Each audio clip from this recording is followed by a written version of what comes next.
امریکی صدر نے کہا ہے کہ ان کے نمائندے مذاکرات کے لیے آج شام اسلام آباد میں ہوں گے۔ وائٹ ہاؤس کے مطابق امریکی وفد میں نائب صدر J D Vance, Steve Witkoff اور جیرڈ کشنر شامل ہوں گے۔ امریکی ٹی وی کا کہنا ہے کہ ایرانی وفد منگل کو پاکستان پہنچے گا۔ وفد انہی شخصیات پر مشتمل ہوگا جس نے پہلے مذاکرات میں شرکت کی تھی۔ ایران کی جانب سے باضابطہ طور پر وفد بھیجنے کی تصدیق نہیں کی گئی۔ امریکی اخبار سے گفتگو کرتے ہوئے صدر ٹرمپ نے کہا ہے کہ مذاکرات کی کامیابی کی صورت میں وہ پاکستان آ سکتے ہیں۔ امریکی ٹی وی کے مطابق ایرانی حکام توقع کر رہے ہیں کہ بدھ کو جنگ بندی میں توسیع کا علامتی مشترکہ اعلان ہوگا۔ معاملات ٹھیک رہے اور صدر ٹرمپ پاکستان جانے پر راضی ہوئے تو ایرانی صدر بھی پاکستان جا سکتے ہیں۔ اگر دونوں صدور پاکستان گئے تو دونوں مشترکہ اعلامیے پر دستخط کریں گے۔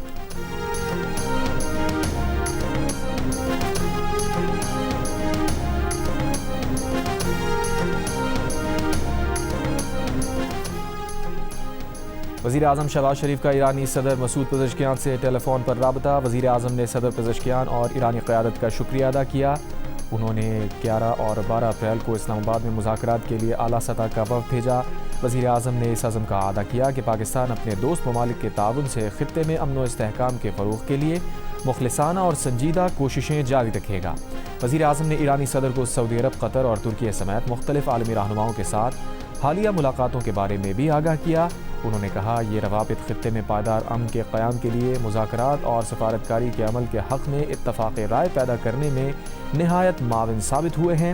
وزیر اعظم نے فیلڈ مارشل عاصم منیر کے دورہ تہران میں ایرانی قیادت کے ساتھ ہونے والی تعمیری بات چیت پر بھی شکریہ ادا کیا۔ صدر پزشکیان نے وزیر اعظم اور فیلڈ مارشل کا امن کی کوششوں میں پاکستان کے مضبوط عزم پر شکریہ ادا کیا۔ انہوں نے اعتماد کا اظہار کیا کہ ایران اور پاکستان کے درمیان تعلقات آنے والے دنوں میں مزید مستحکم ہوں گے۔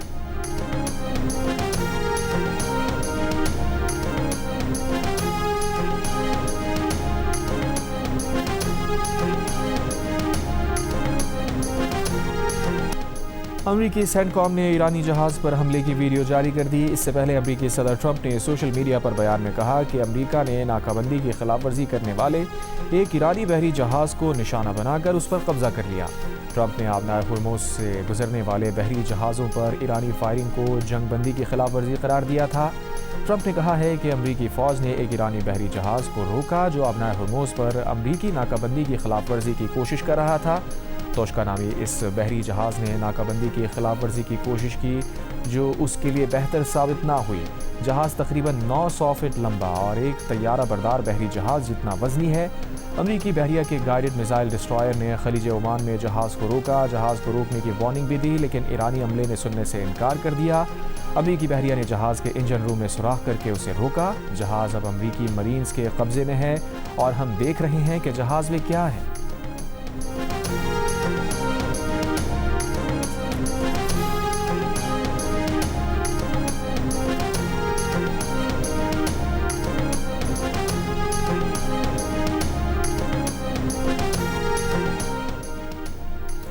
امریکہ نے خلیج عمان میں ایران کے ایک تجارتی جہاز پر فائرنگ کر کے جنگ بندی کی خلاف ورزی کی۔ جلد امریکی فوج کی اس قذاقی کا جواب دیں گے۔ ایران کی اعلیٰ مشترکہ فوجی کمانڈ خاتم الانبیاء کے ترجمان کا بیان۔ کہا ایرانی تجارتی جہاز چین سے ایران آ رہا تھا۔ ایرانی ملٹری کمانڈ کے مطابق ایرانی جہاز پر امریکی حملے کے بعد فورسز نے کچھ امریکی فوجی جہازوں پر ڈرون سے حملہ کیا ہے۔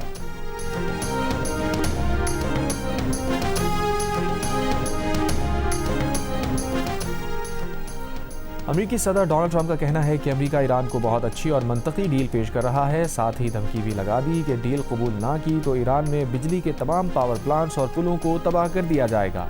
امید ہے ایران آسانی سے مان جائے گا، دوسری صورت میں مزید نرمی نہیں دکھائی جائے گی۔ ایران کی قاتل مشین کے خاتمے کا وقت آ چکا۔ ایران کے ساتھ یہی ہونا چاہیے تھا جو پچھلے 47 سال میں امریکہ کے کسی صدر نے نہیں کیا۔ ٹرمپ نے کہا ایران نے آبنائے ہرمز میں گولیاں چلا کر جنگ بندی کی خلاف ورزی کی۔ ایران امریکہ کا نہیں اپنا نقصان کر رہا ہے، امریکہ کی مدد کر رہا ہے۔ بندرگاہوں کی بندش کی وجہ سے ایران کا روزانہ $50 کروڑ کا نقصان ہو رہا ہے۔ بہت سارے جہاز اب امریکہ میں ٹیکساس، لوزیانا اور الاسکا کی طرف جا رہے ہیں۔ یہ سب پاسدارانہ انقلاب کی وجہ سے ہوا جو ہمیشہ خود کو سخت جان ثابت کرنا چاہتی ہے۔ ایران کے دارالحکومت تہران میں حکومت کے حق میں ریلی، شہریوں کی بڑی تعداد میں شرکت، حکومت کے حق میں نعرے، کہا جنگ سے خوف زدہ نہیں، امریکہ اور اسرائیل کے پاس ایران کے مطالبات کے سامنے جھکنے کے سوا چارہ نہیں۔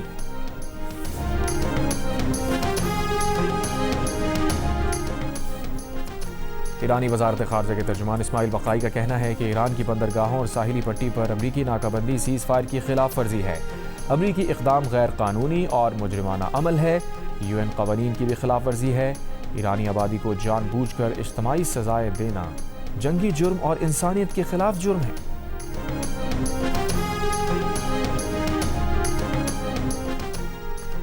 ایرانی صدر پزشکیان نے کہا ہے کہ قومی یوم دختران پر اپنی سرزمین کی بیٹیوں کو مبارکباد پیش کرتا ہوں، ہم اپنے عزیزوں خصوصاً مناب اسکول کی معصوم بیٹیوں کی شہادت پر غمزدہ ہیں، ہماری بیٹیاں رمضان میں مسلط کردہ جنگ کے پہلے دن امریکی صہیونی دشمن کے ہاتھوں شہید ہوئیں، باوقار ایرانی قوم جان لے ہماری شہید بیٹیوں کا خون ہرگز رائے گا نہیں جائے گا۔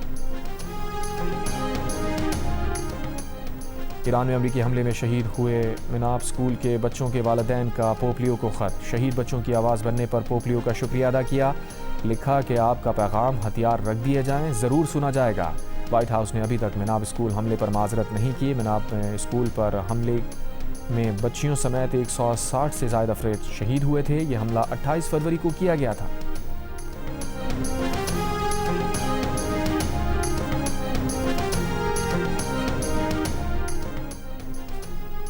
نائب وزیر اعظم اسحاق ڈار کا مصری وزیر خارجہ بدر عبدالعاطی سے ٹیلی فونک رابطہ، خطے کی موجودہ صورتحال پر تبادلہ خیال، دونوں رہنماؤں کا ایران امریکہ مذاکراتی دور کی کامیابی کے لیے نیک خواہشات کا اظہار۔ وزیر خارجہ اسحاق ڈار کا کینیڈا کی وزیر خارجہ انیتا آنند سے بھی ٹیلی فونک رابطہ، کینیڈین وزیر خارجہ کی پاکستان کی سفارتی کوششوں کی حمایت۔ ٹنڈو آدم میں 12 سال کی بچی کھلے مین ہول میں گر کر جاں بحق، شہریوں نے بچی کو نکال کر اسپتال منتقل کیا جہاں وہ دم توڑ گئی۔ کراچی کے علاقے ملیر سٹی کے قریب ٹریلر کی موٹر سائیکل کو ٹکر، ایک شخص جاں بحق دوسرا زخمی، پولیس نے ٹریلر ڈرائیور کو حراست میں لے لیا۔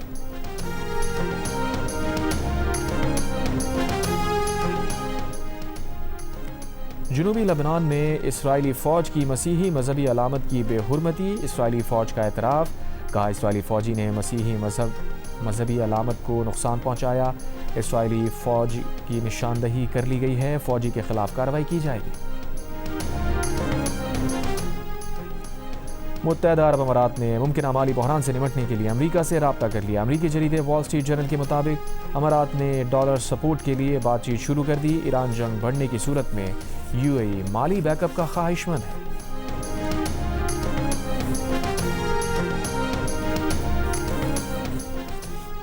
امریکہ میں 2022 سے اب تک 6 سائنسدانوں کے پراسرار قتل اور 5 کے لاپتہ ہونے پر صدر ٹرمپ کا نوٹس، 10 دن میں تحقیقات مکمل کرنے کا وعدہ۔